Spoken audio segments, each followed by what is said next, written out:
l'une de nos sœurs nous a raconté une histoire incroyable. Elle a vu 97% des chrétiens en enfer et a expliqué les raisons pour lesquelles ils y étaient. Même si cette expérience s'est produite il y a longtemps, elle est étonnamment pertinente pour notre monde d'aujourd'hui. Quand je l'ai entendue pour la première fois, j'avais du mal à y croire, mais maintenant je partage sa lettre avec vous. Bonjour, je m'appelle Dorothy. Tout cela m'est arrivé un soir frais de 1982. Je venais de sortir du cinéma avec mon petit ami. Nous étions allés voir E.T. Je pense que nous nous promenions sous les lampadaires, complètement inconscients de ce qui allait se passer. Nous avons commencé à traverser la rue et, de nulle part, j'ai remarqué une moto qui fonçait vers nous. J'ai essayé de me déplacer vers la droite, mais c'était comme si mes jambes étaient gelées. Mon petit ami a paniqué et a réussi à s'écarter, mais je n'ai pas eu cette chance. J'ai senti l'impact et, en un instant, j'ai compris ce que cela signifiait de perdre la vie. Le rugissement du moteur, mon corps heurtant le sol, mon rythme cardiaque ralentissant, tout devint des échos lointains. Puis l'obscurité. Le silence m'entoura. Mes yeux se fermèrent, mais j'étais toujours là, comme si mon esprit n'était allé nulle part. J'avais l'impression de quitter le monde que je connaissais et de me diriger ailleurs, sans aucune idée pourquoi ni où. Alors que mes yeux se fermaient lentement, un profond silence m'entoura. Il n'y avait aucune notion de temps ou d'espace. C'était comme si une douce brise me portait, mais je n'étais connecté à rien. À ce moment-là, je me suis senti séparé de mon corps. Soudain, j'ai réalisé que j'étais dans un vide froid et sombre. Ce n'était pas seulement l'obscurité de la nuit, c'était un silence qui semblait me ronger. Un vide vaste et sans fond où tout ce qui m'était familier avait disparu. Je ne pouvais pas parler, mais une seule question résonnait dans mon esprit, je suis ici, mais pourquoi ? Je voulais regarder en arrière vers le monde chaleureux et familier, les lieux et les gens que je connaissais, mais ils me semblaient tous comme un rêve qui s'estompait maintenant. Alors que l'obscurité grandissait, une faible lumière apparut au loin. Elle semblait étrangement familière mais aussi étrangère. J'étais attiré vers elle, mais j'avais beau m'approcher, je ne pouvais pas l'atteindre. À ce moment-là, une présence remplit le vide autour de moi, comme une voix sans mots. Je savais que j'étais en voyage, mais je n'avais aucune idée de l'endroit où cela me mènerait. Le monde que je connaissais était complètement derrière moi maintenant. Alors que j'étais attiré vers cette lumière lointaine et invitante, j'ai commencé à remarquer des silhouettes sombres émerger autour de moi. Au début, elles me semblaient de simples formes indistinctes, mais lorsque j'ai concentré mon regard, leurs visages sont devenus nettement plus nets. Ce que j'ai vu m'a rempli d'un profond sentiment de malaise, leurs expressions étaient gravées de douleur, de regret et de tristesse profonde. Parmi elles, j'ai repéré des signes d'espoir, mais il était fragile et usé comme s'il avait enduré trop de souffrances. À ma grande surprise, j'ai reconnu certaines de ces figures, même des prêtres étaient parmi eux, soit 97% des âmes chrétiennes. Certaines de ces âmes m'étaient familières et, chose choquante, certaines n'étaient même pas décédées. Comment était-ce possible ? À ce moment-là, j'étais perplexe, aux prises avec des questions que je ne parvenais pas à comprendre pleinement et peut-être que vous ressentez la même chose en lisant ceci. Mais je vous assure que la clarté émergera à mesure que je continuerai. Ces personnes ou des chrétiens, des individus que j'avais toujours considérés comme des croyants m'entouraient maintenant dans cet endroit étrange. C'était stupéfiant mais profondément troublant. Des âmes qui croyaient avoir consacré leur vie à servir Dieu semblaient maintenant complètement à la dérive, perdues dans un vide de désespoir. Pour la première fois, j'ai ressenti un sentiment accablant d'isolement au milieu d'une foule d'individus que je considérais autrefois comme fidèles. Il devait y avoir une raison profonde à leur présence ici, à mes côtés, révélant quelque chose d'important. Je me suis retrouvé à remettre en question la nature même de notre existence, comment cela pouvait-il être possible ? Nous croyions en Dieu, alors pourquoi étions-nous tous rassemblés dans ce vide désolé ? Puis, une voix silencieuse en moi s'est à nouveau agitée, une présence qui résonnait comme un tonnerre silencieux. Servir Dieu ne consiste pas simplement à invoquer son nom, a-t-elle murmuré à mon âme. Ce que vous voyez, ce sont des individus convaincus de connaître la vérité, mais en réalité, ils en sont très éloignés. Le poids de ces mots s'abattit sur moi comme un raz-de-marée. J'avais l'impression de me trouver dans un royaume où ma dévotion à Dieu et l'authenticité de mon existence étaient scrutées et mesurées. La simple pensée de devenir comme ces âmes perdues et abandonnées me remplissait d'une terreur plus profonde que tout ce que j'avais jamais connu. Alors que je flottais parmi les visages ombragés dans l'obscurité enveloppante, une lumière extraordinaire m'entoura soudain. L'éclat était si écrasant qu'il me sortit de ma rêverie, traversant l'obscurité envahissante comme un phare. En plissant les yeux pour ne pas me laisser emporter par l'éclat, je commençai à discerner une silhouette gracieuse qui s'approchait. Cet être avait une apparence humaine, mais rayonnait d'une paix et d'une beauté qui éclipsaient tout ce que j'avais jamais rencontré. Il semblait briller de l'intérieur, illuminant l'espace autour de lui. « N'aie pas peur », me rassura une voix douce mais résonnante. « Si tu peux me voir, il y a une raison à ta présence ici. » Sur ce, la silhouette me prit la main et me guida doucement hors du vide obscur. En un instant, le brouillard oppressant qui nous entourait se dissipa et je me retrouvai debout sur les rives d'une rivière sereine dans un royaume entièrement différent. La scène était calme et d'une beauté à couper le souffle, mais un poids inexplicable pesait toujours lourdement sur mon cœur. Vous vous demandez peut-être qui je suis, continua la silhouette, sa voix apaisante mais autoritaire. Je ne suis qu'un guide ici pour vous révéler la raison de votre arrivée. Tandis qu'il parlait, j'avais l'impression qu'il démêlait lentement une tapisserie en moi ou quelque chose dont j'ignorais même l'existence. La curiosité me rongeait, et je ne pouvais m'empêcher de demander, mais pourquoi ai-je vu ces âmes? Elles n'étaient même pas encore mortes. N'étaient-elles pas chrétiennes comme moi? Le guide croisa mon regard avec un sérieux qui me fit froid dans le dos. Le temps s'écoule différemment dans ce royaume, expliqua-t-il. Les événements qui se dérouleront dans votre monde laisseront une marque profonde sur leurs âmes, mais il y a encore de l'espoir pour eux car le pardon de Dieu est sans limite. Tandis que le guide continuait, leurs yeux portaient une intensité qui m'obligea à remettre en question tout ce que j'avais toujours cru à propos de moi-même et de ma foi. Même si je n'avais pas encore saisi pleinement la profondeur de leurs paroles, j'avais le sentiment indéniable que le prochain chapitre de mon voyage était inévitable et que je n'avais d'autre choix que de le suivre. Lorsque les gens commencent à se fixer sur les écrans, la tapisserie vibrante du monde réel disparaît progressivement de la vue, m'a expliqué le guide, sa voix imprégnée d'un profond sentiment d'urgence. Pensez à l'avènement de la première télévision. C'était une invention fascinante qui attirait les gens, leur permettant de s'échapper dans une boîte lumineuse. Ce qui a commencé comme un simple divertissement s'est transformé en une profonde addiction. Mais ce n'était que le début. À l'avenir, les individus se tourneront de plus en plus vers les écrans pour se déconnecter de leur propre vie, cherchant du réconfort dans le monde numérique. En quête de clarté, j'ai osé, faites-vous spécifiquement référence à la télévision? Le guide a répondu avec un sourire doux et un hochement de tête. Il n'y aura pas que la télévision. Une myriade de nouveaux appareils émergeront, plus petits, plus puissants et indéniablement plus attrayants. Les gens partageront leurs rêves, leurs aspirations et leurs pensées les plus intimes sur ces nouvelles plateformes. Pourtant, même s'ils s'efforceront de se connecter, ils se retrouveront pris au piège, incapables de détourner le regard de la lueur lumineuse qui se trouve devant eux. J'ai eu du mal à imaginer le scénario que le guide décrivait. Était-il fondamentalement mauvais pour les gens de partager leurs pensées et leurs rêves? Cela devient préjudiciable lorsque cela se transforme en addiction, a répondu doucement le guide, son ton empreint de compassion. Les individus resteront parfaitement inconscients de la mesure dans laquelle ils abandonnent leur temps, leur attention et finalement leur âme à ce nouveau monde numérique.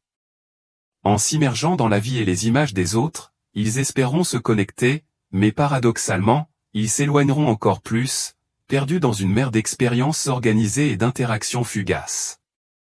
De nombreuses personnes perdront progressivement leur lien avec la réalité, plongeant dans une profonde solitude qui les attend. L'idée d'une chose si puissante qu'elle puisse consumer l'âme des gens m'a empli d'une peur paralysante. Le regard du guide semblait percer le temps, prévoyant une obscurité qui n'avait pas encore éclaté. Et aujourd'hui, en regardant le paysage des réseaux sociaux d'aujourd'hui, la vérité de ces mots résonne profondément.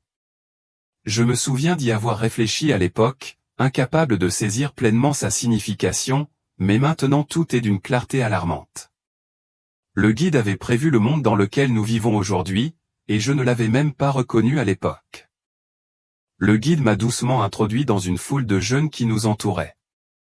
Leurs expressions étaient vides, leurs yeux dépourvus de vie, comme s'ils erraient dans l'existence sans savoir qui ils étaient ou où ils appartenaient vraiment.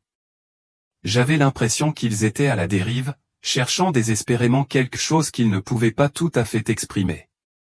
Une douleur familière subsistait dans leur cœur, entrelacée avec un sentiment accablant d'aliénation. Avec un air calme, le guide reprit la parole, attirant mon attention sur la réalité qui se déroulait. « Écoutez », m'a exhorté le guide, d'une voix ferme et rassurante. L'avenir commence ici, mais pour beaucoup, il se transformera en un semblant de liberté creux qui mènera à l'agitation. Les gens commenceront à remettre en question leur propre existence, à chercher une identité en dehors du dessein divin qui leur est destiné. Dans cette quête, ils perdront le contact avec leur véritable moi, se déformant dans des moules qui ne correspondent pas à leur nature. Les hommes oublieront ce que signifie embrasser leur masculinité, et les femmes perdront de vue leur féminité. En rejetant les identités uniques que Dieu leur a accordées, ils se retrouveront dépouillés de leur paix intérieure. Ces mots ont touché une corde sensible en moi, éveillant une compréhension plus profonde de la façon dont la perte de notre sens de soi ou notre identité donnée par Dieu peut conduire à une profonde solitude. C'est une cage que les individus construisent autour d'eux-mêmes, mais ils l'appellent à tort liberté. Le guide a poursuivi en éclairant les conséquences de cette déconnexion.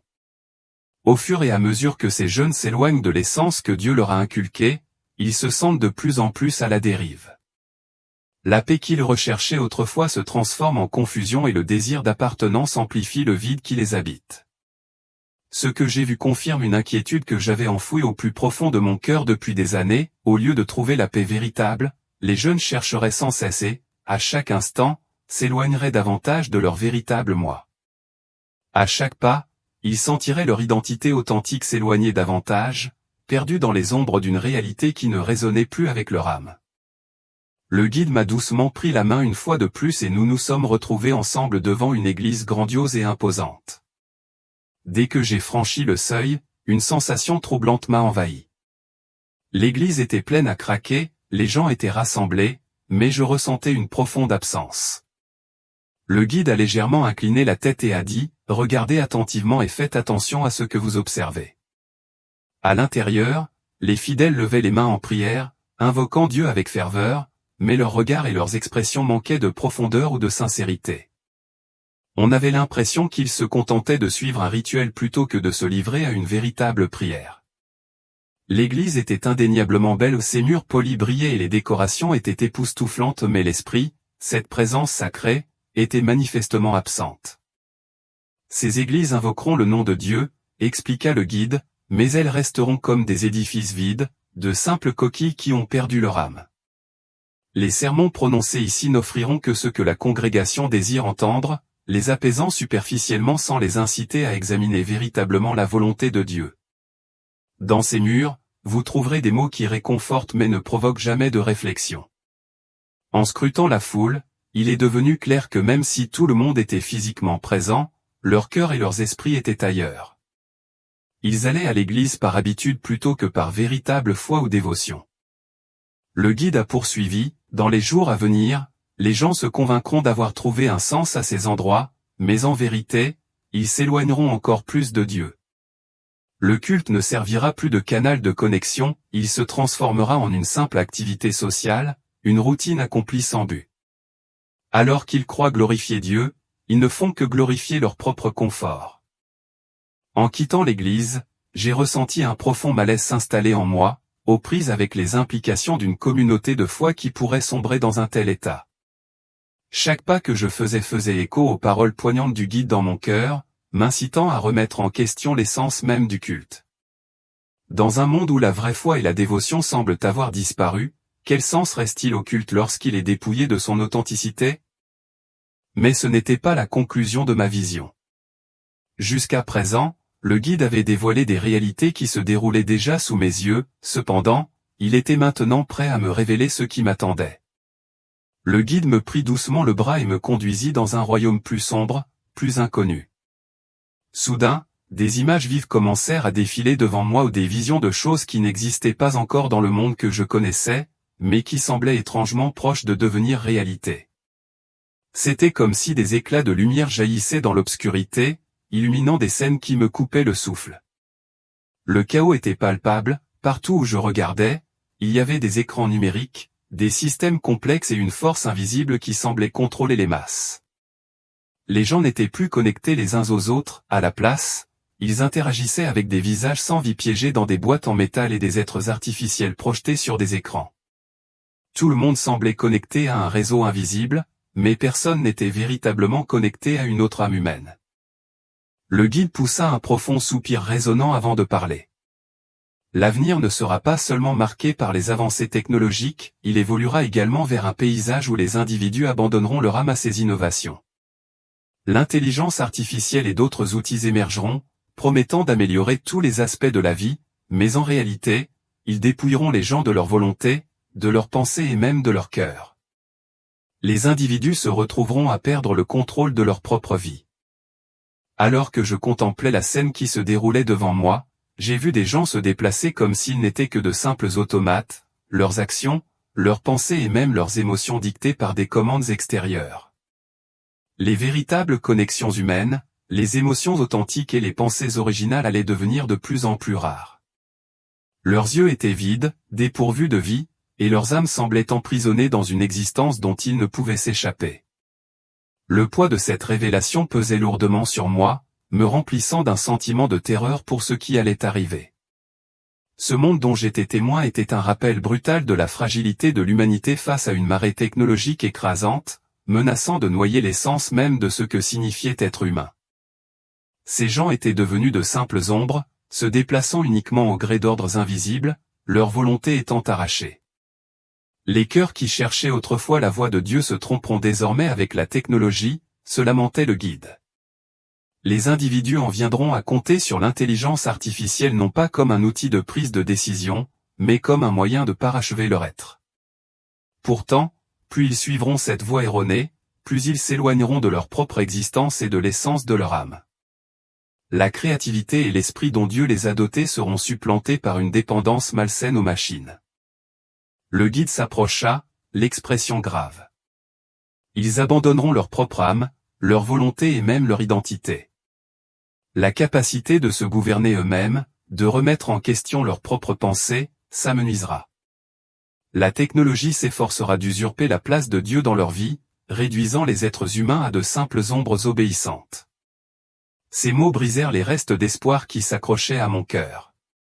Le don divin du libre arbitre que Dieu a accordé à l'humanité se transformait en chaîne, et les gens se soumettaient volontairement au contrôle des machines comme s'ils consentaient à une prison invisible. Le cœur lourd, le guide a lancé un dernier avertissement, le libre arbitre est le plus grand don que Dieu ait fait à l'humanité. Si les gens choisissent d'abandonner ce don précieux, tout ce qui reste est un vide. Alors que la peur et la confusion obscurcissaient mon esprit, le guide s'est approché, posant une main douce sur mon épaule. Sa voix résonnait avec une profondeur qui transperçait mon trouble. « N'aie pas peur », m'a rassuré le guide. Ce n'est pas la fin. Dieu reste avec l'humanité, même dans ses moments les plus sombres. Même si l'avenir peut apporter une multitude de changements, le libre arbitre qui t'a été accordé et la lumière qui réside dans ton âme ne peuvent être éteints par aucune force, aussi puissante soit-elle. À ce moment-là, j'ai senti une lueur d'espoir s'allumer en moi, un rappel que même dans un monde au bord du chaos technologique, l'essence de l'humanité et notre capacité de choix et de connexion restaient inébranlables et intactes. En me regardant profondément dans les yeux, le guide a continué d'une voix pleine de conviction, à travers tous les âges, l'humanité est confrontée à des défis redoutables, mais la force que Dieu a placée en chaque personne n'a jamais faibli. Même dans les moments les plus difficiles, ceux qui s'accrochent à l'espoir et à la foi deviennent des phares de lumière dans ce monde. N'oubliez pas que vous faites partie de cette lumière. Tant qu'il y aura des individus qui croient en Dieu et qui ont le courage de suivre son chemin, le monde ne succombera jamais entièrement aux ténèbres. Le poids des derniers mots du guide a résonné en moi, me transformant en une source de force. Avec un doux sourire, le guide a ajouté, « Soyez courageux. Même au milieu des ténèbres les plus profondes, une seule personne qui garde sa foi en Dieu peut déplacer des montagnes. À ce moment-là, j'ai compris que chaque vision sombre dont j'avais été témoin servait à la fois d'avertissement et d'appel à vivre avec espoir et une foi inébranlable. Soudain, j'ai ressenti une poussée d'éveil en ouvrant les yeux, mon cœur battant avec une intensité exaltante. J'avais l'impression de vivre pour la toute première fois l'acte de respirer et d'être en vie. En observant mon environnement, j'ai réalisé que j'étais de retour dans le monde familier que je connaissais, mais quelque chose de profond avait changé en moi comme si mon cœur avait été remodelé. À cet instant, j'ai senti qu'un miracle s'était produit. Submergé de gratitude, j'ai remercié Dieu de m'avoir accordé une seconde chance. Pour la première fois, j'ai saisi le sens profond de l'amour et de la responsabilité que Dieu a confié à chacun de nous. Je me suis rappelé les paroles de Jésus dans Matthieu 5h16, « Que votre lumière brille devant les hommes, afin qu'ils voient vos bonnes œuvres et glorifient votre Père qui est dans les cieux. » Cette nouvelle seconde chance n'était pas seulement un cadeau personnel, c'était une invitation divine pour moi de devenir une lumière dans le monde, de partager la vérité et l'amour tout au long de mon voyage. L'opportunité que Dieu m'avait donnée transcendait mes propres besoins, c'était un appel à toucher le cœur des autres, à les inspirer et à les élever alors que je cherchais à accomplir mon but dans cette vie. L'amour de Dieu, sa miséricorde infinie et les secondes chances qu'il nous offre sont étroitement liés à chaque verset de la Bible. Comme Jésus l'a proclamé dans Jean 8h12, « Je suis la lumière du monde. Celui qui me suit ne marchera pas dans les ténèbres, mais aura la lumière de la vie. » Ces mots puissants nous rappellent que, quelle que soit l'obscurité de nos circonstances, il y a toujours une lumière vers laquelle Dieu nous appelle. Notre volonté, notre amour et notre foi servent de lumière directrice, nous conduisant à marcher en étroite collaboration avec lui. En réfléchissant à ce voyage, je tiens à exprimer ma sincère gratitude à chacun d'entre vous qui avez pris le temps d'écouter et de partager mon histoire. Je suis particulièrement reconnaissant à la chaîne YouTube « Seconde Chance ». Votre volonté de lire ma lettre et d'amplifier mes expériences a permis à ces mots de résonner auprès d'autres personnes, touchant des cœurs d'une manière que je ne pouvais qu'espérer. La miséricorde de Dieu et son don de seconde chance insufflent un renouveau dans nos vies, nous offrant espoir et transformation. À travers votre plateforme, j'espère sincèrement que cette histoire atteindra d'autres personnes qui ont besoin de l'entendre, résonnera dans leur cœur et allumera la lumière en eux. Ensemble, nous pouvons répandre l'espoir, inspirer la foi et illuminer le monde avec l'amour et la grâce que Dieu nous a si généreusement accordés. Merci de faire partie de ce voyage et de contribuer à faire avancer ce message.